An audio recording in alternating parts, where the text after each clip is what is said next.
온 무리가 가만히 있어 바나바와 바울이 하나님께서 자기들로 말미암아 이방인 중에서 행하신 표적과 기사에 관하여 말하는 것을 듣더니 말을 마치매 야고보가 대답하여 형제들아, 내 말을 들으라.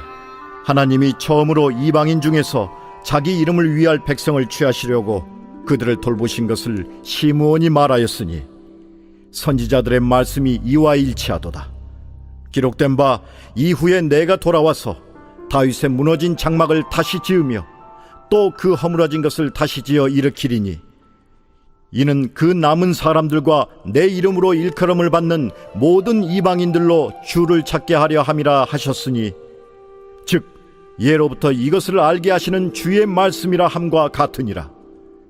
그러므로 내 의견에는 이방인 중에서 하나님께로 돌아오는 자들을 괴롭게 하지 말고 다만 우상의 더러운 것과 음행과 목매어 죽인 것과 피를 멀리하라고 편지하는 것이 옳으니 이는 예로부터 각 성에서 모세를 전하는 자가 있어 안식일마다 회당에서 그 글을 읽음이라. 오늘은 하나님의 뜻을 찾아가는 길이라는 제목으로 하나님의 말씀을 함께 나누도록 하겠습니다. 사도행전 15장은 2000년 전체 기독교 역사 가운데서 열린 최초의 공식적인 종교 회의입니다. 그래서 예루살렘 공의회라고 부르기도 하지요. 교회 지도자들이 함께 모여서 교회가 나가야 할 바에 대한 중요한 결정을 하게 되는데, 우리가 아는 이신칭의 예수님을 믿기만 하면 누구나 구원을 받을 수 있다라는 가장 핵심적인 기독교 진리를 공식적으로 이 종교 회의를 통해서 정하게 됩니다. 그래서 사도행전 15장은 어떤 분기점과도 같습니다. 굉장히 중요한 회의를 거쳐서 하나님의 뜻이 바로 여기 있다라는 것을 공식적으로 교회가 정하게 됩니다. 이전까지는 이방인도 예수님 믿은 후에 할례 받고 율법을 지켜야 한다는 주장들이 있었고, 아니다, 예수 믿기만 하면 된다라는 이런 두 가지 주장이 팽팽하게 맞서고 있었습니다. 그런데 오늘 이 회의를 통해서 공식적으로 아니다, 예수님 믿기만 하면 된다라고 합법적으로 결정이 됩니다. 그래서 이 회의 이후에 이방 선교가 더 공식적으로 그리고 더 활발하게 일어나게 되는 것입니다. 교회 공동체가 어떻게 하나님의 뜻을 발견해 나가는지 그 좋은 모델을, 그 방법을 오늘 본문을 통해서 우리는 알 수 있는데요. 우리 인생에 적용하자면, 그리고 우리의 교회와 삶에 적용하자면 하나님의 뜻을 발견하고 하나님의 뜻을 알아가는 방법이 참 쉽지 않을 때가 있습니다. 하나님의 뜻이 과연 어디 있을까라는 그 질문 앞에서 오늘 본문을 우리가 살펴본다면 우리의 삶에 잘 적용해서 하나님의 뜻을 잘 찾아갈 수 있을 줄 믿습니다. 자, 오늘 본문 우리 7절을 먼저 한번 보시면요, 배경을 살펴보도록 하겠습니다. 15장 7절을 보시면 많은 변론이 있었다라고 되어 있죠. 앞서 제가 말씀드렸던 것처럼 예수님을 믿고 먼저 율법을 지키고 할례를 받아야지 그리스도인이 된다라는 의견이 있었고, 또 7절 후반부에 보시면 그리고 11절까지 베드로가 대표적으로 말하죠. 아니다, 예수님만 믿으면 된다라고 길게 역설을 하고 있습니다. 그리고 오늘 본문부터 12절부터 바나바와 바울의 간증이 있죠. 바나바와 바울이 이방 선교를 우리가 직접 하다 보니까 예수님만 믿으면 그것으로 충분하더라라고 현장의 목소리를 증언하고 있습니다.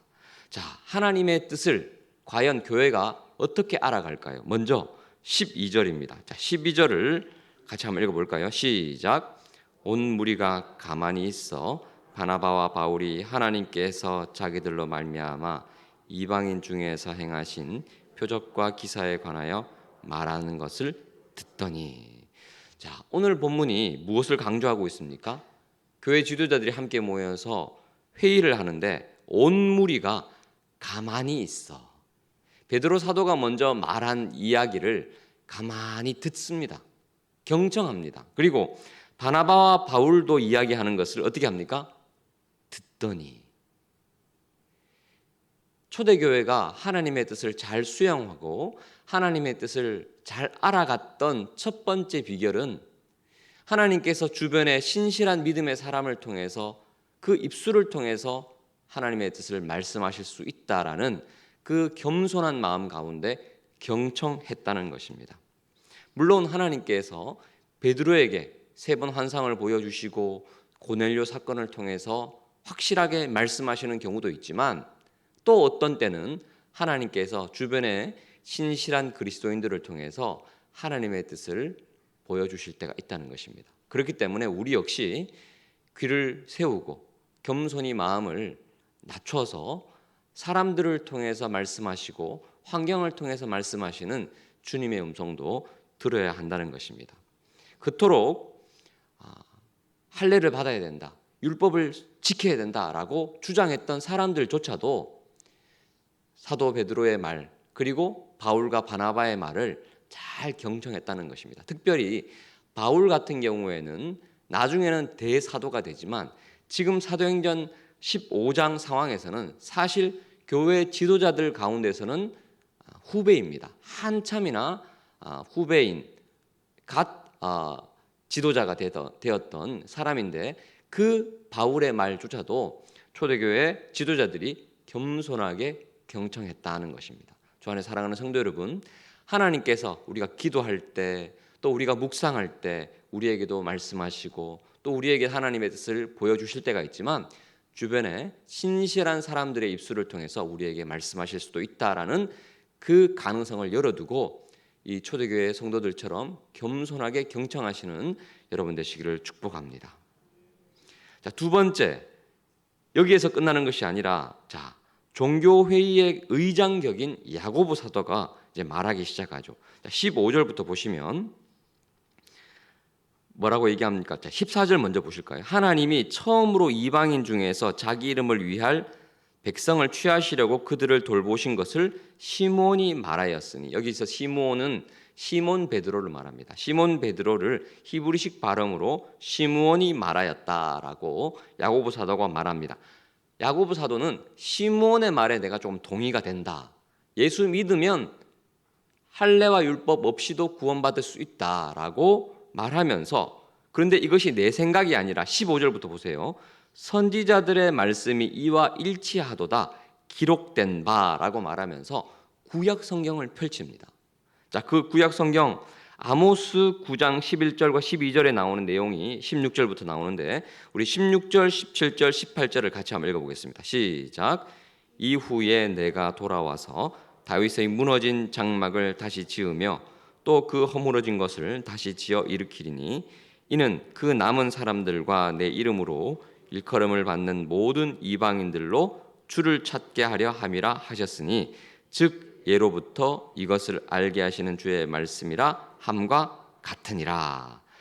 아모스서의 말씀을 근거로 나는 시몬 베드로의 의견에 동의한다라고 얘기하고 있습니다. 최종 하나님의 뜻의 근거는 어디에서 찾습니까? 하나님 말씀에서 찾습니다. 성경에서 그 근거를 찾는 것입니다.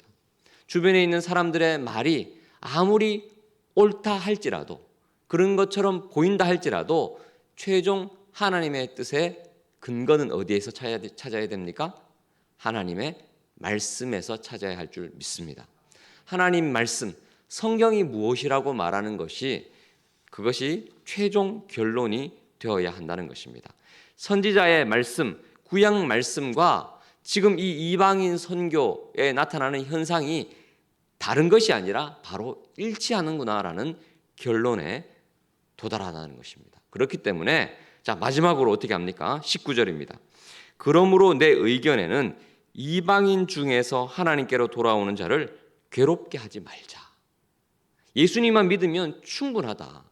거기다가 할례를 행하라 하고 수많은 율법 조항을, 레위기에 나오는 많은 율법 조항을 다 지키는 것, 그것이 구원의 조건이 될 수 없다. 그것은 이방인들을 괴롭게 하는 것이다 라고 지혜롭게 결론을 내립니다. 그런데 19절에서 끝나지 않아요.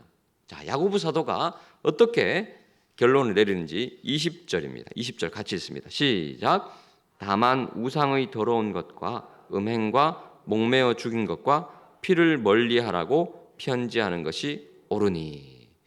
각 이방 교회에 어떤 편지를 쓰자라고 제안을 합니까? 우상의 더러운 것, 우상 숭배 때 바쳐진 제물들 가까이 하지 말고 음행, 이것은 그 당시에 로마 시대에 우상 숭배가 벌어졌던 이방 신전에서 공식적인 매춘 행위가 있었습니다. 이런 것들, 음행들, 그리고 목매어 짐승을 죽인 것, 피를 멀리하는 이런 것 다 우상 숭배와 관련되었던 내용입니다. 이것 우상 숭배와 관련된 제물을 먹는다든지 관련된 것과 함께 일을 한다든지 하는 것이 구원과 직결되는 것은 아니지만 그리스도인이라면 마땅히 이 조항들은 멀리하는 것이 좋다라는 편지를 쓰는 것입니다. 왜 그렇습니까? 율법에 대해서 강력하게 강조했던 사람들과 그리고 율법에 대해서 전혀 몰랐던 이방인들 사이에 중재안을 지금 제출하고 있는 것입니다.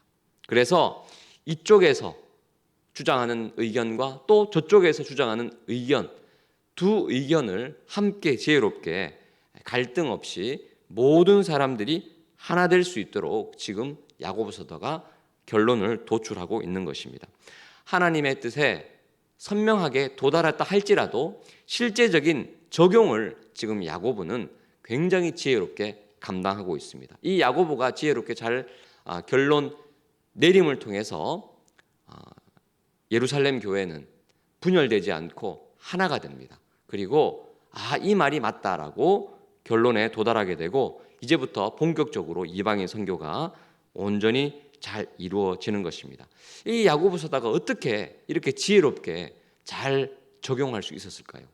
이 야고보는요, 요한의 형제 야고보가 아닙니다. 예수님의 동생 야고보 사도인데 이 야고보가 우리가 아는 성경 끝부분에 있는 야고보서를 집필한 그분입니다. 야고보서 1장 5절 우리가 잘 아는 말씀 있죠. 너희 중에 누구든지 지혜가 부족하거든 모든 사람에게 후히 주시고 꾸짖지 아니하시는 하나님께 구하라. 그리하면 주시리라. 그 말씀을 하신 분입니다. 이 놀라운 지혜를 누가 주신 것입니까? 하나님이 주신 것입니다.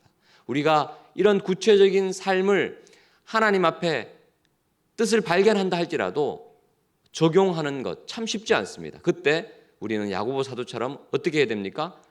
후히 주시고 꾸짖지 아니하신 하나님께 지혜를 구할 때 우리의 삶의 구체적인 영역에 어떻게 해야 할지 하나님께서 지혜를 주실 줄 믿습니다. 결론적으로 말씀드립니다. 하나님의 뜻을 찾는 것 정말 쉽지 않습니다. 하지만 우리는 그 하나님의 뜻을 찾아가는 길에 들어서야 합니다. 어떻게 해요? 믿음의 사람들로부터 이런저런 의견들을 들을 수 있습니다. 그 가운데 숨겨진 하나님의 뜻이 있다라는 생각 가운데 겸손히 그들의 말을 들을 수 있는 경청하는 태도가 필요합니다. 무엇보다 모든 결정은 하나님의 말씀에 입각해야 합니다. 항상 하나님의 말씀에 귀 기울이고 또 주의 말씀을 펼쳐서 그 말씀을 주야로 묵상할 때 하나님의 뜻을 발견할 줄 믿습니다. 무엇보다 하나님께서 주시는 지혜로 구체적인 적용을 해야 한다는 것입니다. 후히 주시고 꾸짖지 아니하시는 하나님께 오늘도 이 시간 주님께 구할 때 하나님께서 그 지혜를 우리에게 주실 줄 믿습니다. 말씀을 기억하면서 함께 기도하도록 하겠습니다. 주의 이름을 부르고 기도합니다.